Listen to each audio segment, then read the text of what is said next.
Nah, dua keadaan itu pastilah dialami oleh seorang hamba. Kadang-kadang dia berbulak-balik pada keadaan yang selalu dia ingini, dan kadang-kadang si hamba itu berada dalam keadaan yang selalu dia tidak mengingininya. Allahu biha, ya Allahu biha, ya Allahu biha husnul khatimah. Hikmah yang ke-91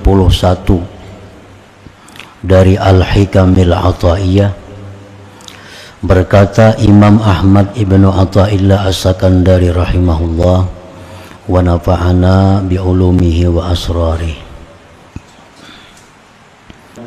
Manakala Allah subhanahu wa ta'ala memberi sesuatu kepada engkau,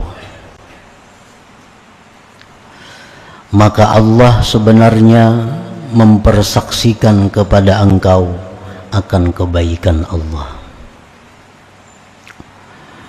Dan apabila Allah Ta'ala mencegah sesuatu daripada engkau, maka Allah mempersaksikan kepada engkau akan qaharnya, akan sifat memaksanya.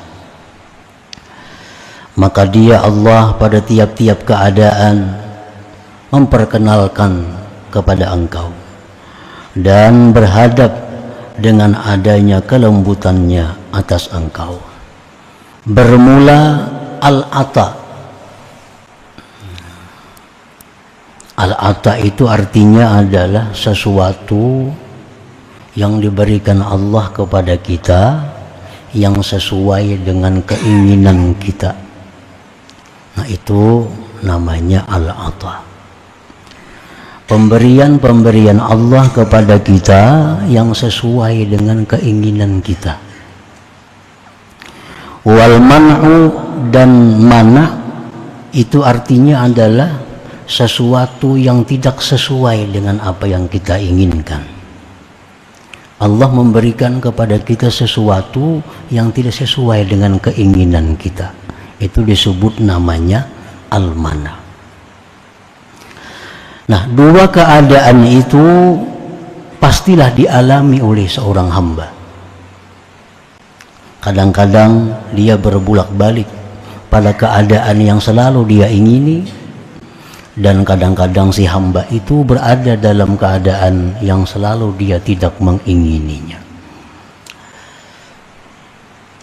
Bermula pengertian al-ata adalah berdatangannya nikmat dari Allah kepada hamba, daripada afiat, sihat jasmani dan ruhani, selamat, harta, tempat tinggal, kendaraan, ketentraman hati, dan selainnya daripada nikmat yang datang kepada engkau dari Allah subhanahu wa ta'ala. Itulah disebut dengan al-ata tadi. Allah mengalirkan kepada kita nikmat-nikmatnya.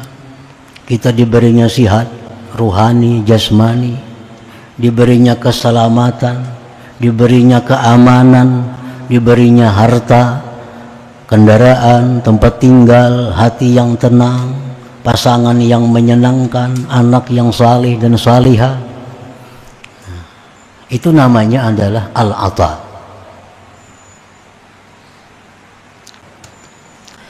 Nah, apabila Allah subhanahu wa ta'ala memberikan kepada engkau al-ata tadi, Allah berikan kepada kita nikmat-nikmat yang zahir dan nikmat-nikmat yang batin.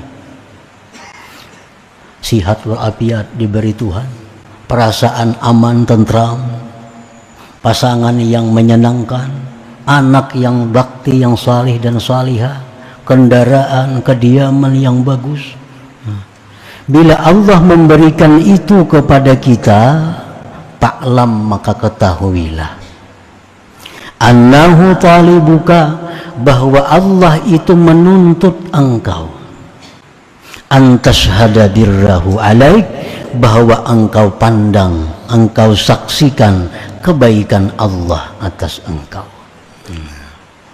Jadi setiap kali kita menerima nikmat, maka hendaklah kita lihat bukan nikmat itu yang kita lihat, hendaknya kebaikan Allah kepada kita.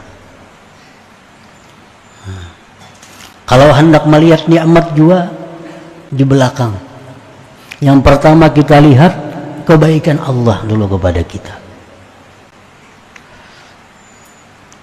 Setiap nikmat yang diberikan Allah kepada kita, itu Allah menuntut agar kita ini menyaksikan bahwa itu kebaikan Allah.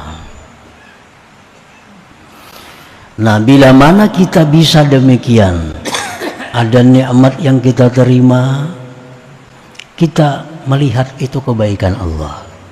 Ada hal-hal yang menyenangkan yang kita terima, kita ingat bahwa itu kebaikan Allah. Nah, bila mampu demikian kita laksanakan, maka besarlah cinta engkau pada Allah.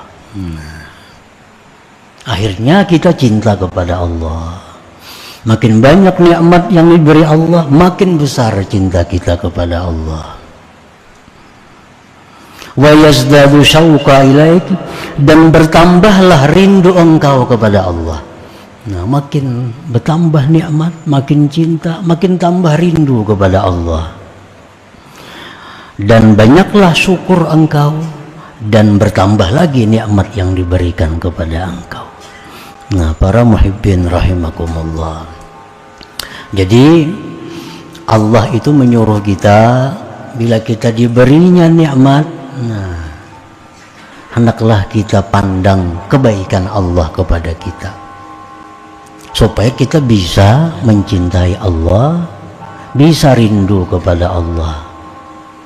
Bila kita dapat nikmat, yang kita rasakan, yang kita pandang itu hanya nikmat belaka, nah kita akan cinta kepada nikmat itu. Kita akan cinta kepada nikmat itu. Dan kita selalu ingin dalam nikmat itu. Nah, kalau kita pandang nikmatnya, kadang kita pandang yang memberikan nikmat itu. Padahal Allah tuh menghendaki, menuntut kita bahwa nikmat-nikmat yang diberikan ini agar menambah kecintaan kita kepada Allah yang memberikan nikmat itu. Adapun mana bahwal masaib, al-mana itu adalah musibah-musibah, kamaradin seperti sakit, wa khawfin ba'da amnin, ketakutan, takut perampok, takut bencana, takut macam-macam takut dalam hati. Wa nuqsani malin, berkurangnya harta. Tahun tadi bisi harta sekian, kenapa tahun ini sedikit? Tahun tadi berisi ini, kada ada lagi. Tahun tadi bisa kebun, kada ada lagi. Tahun tadi bisa kendaraan ini, kada ada lagi. Nah, berkurang. Itu contoh mana ngarannya.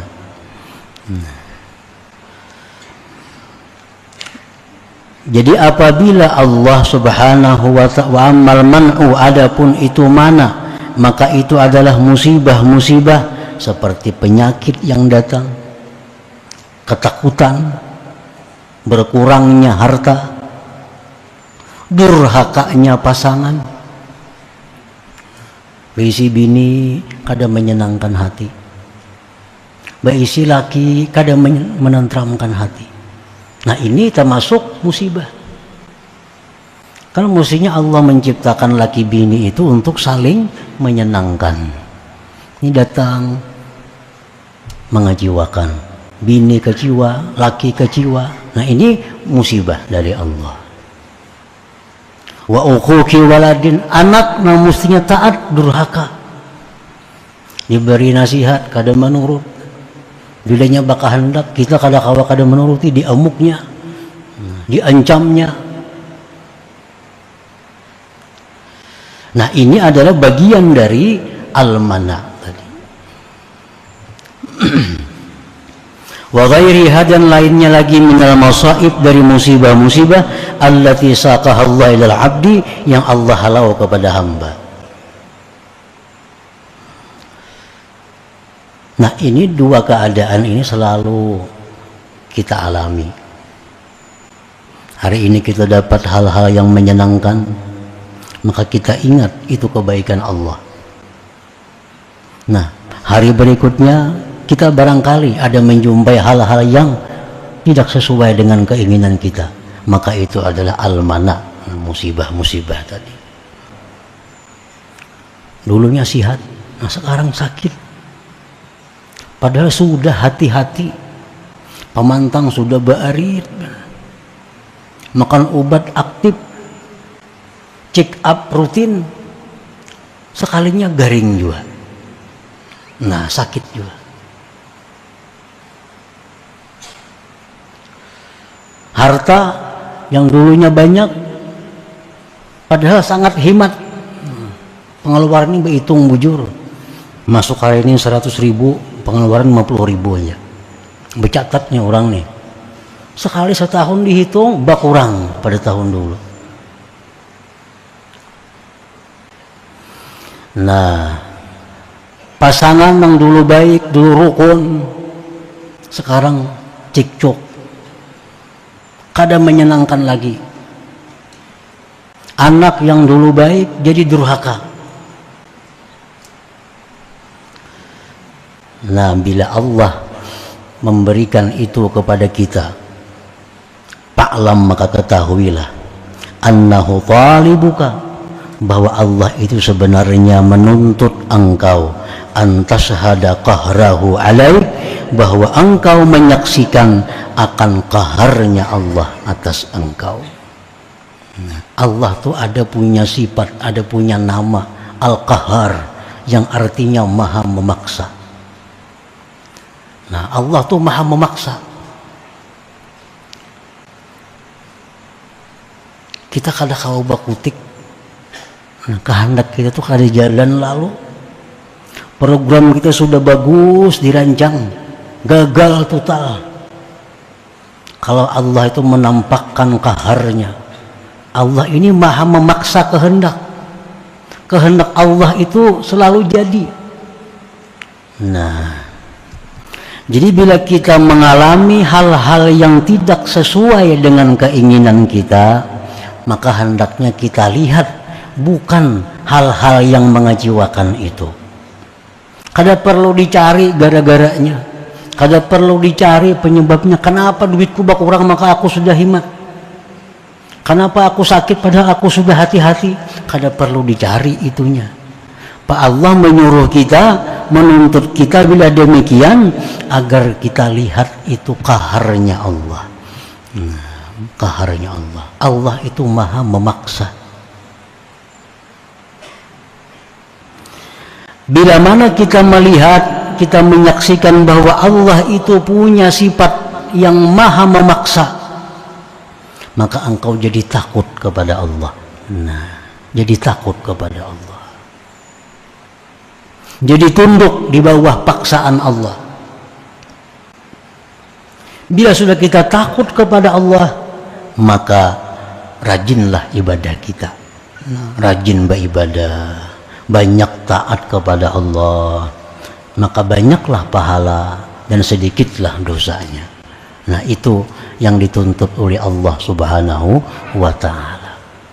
Jadi intinya, apabila Allah itu selalu memberikan kepada kita yang tidak sesuai keinginan kita, nah itu artinya Allah menyuruh kita agar kita takut kepadanya, agar takut kepadanya dan perbanyak ibadah kepada Allah.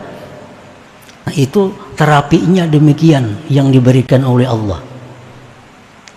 Usaha ini gagal, berusaha macam ini rugi, usaha macam ini ditipu orang. Nah, ini jangan kada usah menyalahkan orang itu kada perlu. Itu sudah terjadi. Hendaknya yang kita pandang adalah bahwa ini Allah Subhanahu wa ta'ala memperlihatkan kepadaku sifat memaksanya itu. Nah, dengan demikian takutlah kita kepada Allah. Jadi kalau kita bangkrut dari usaha yang sudah kita rancang sedemikian rupa, kita bangkrut, kita perbanyak ibadah. Nah, kita tambah lagi taat kita kepada Allah. Nah, itu jalan keluarnya. Kada perlu mencari kenapa sebabnya ini, kemana orang, kada perlu itu. Nah, dengan kita perbanyak ibadah kepada Allah, begitu kita mengalami hal-hal yang tidak menyenangkan ini, nah, Allah akan dengan mudah membalikkan keadaan menjadi keadaan yang lapang. Nah, para muhibbin rahimakumullah,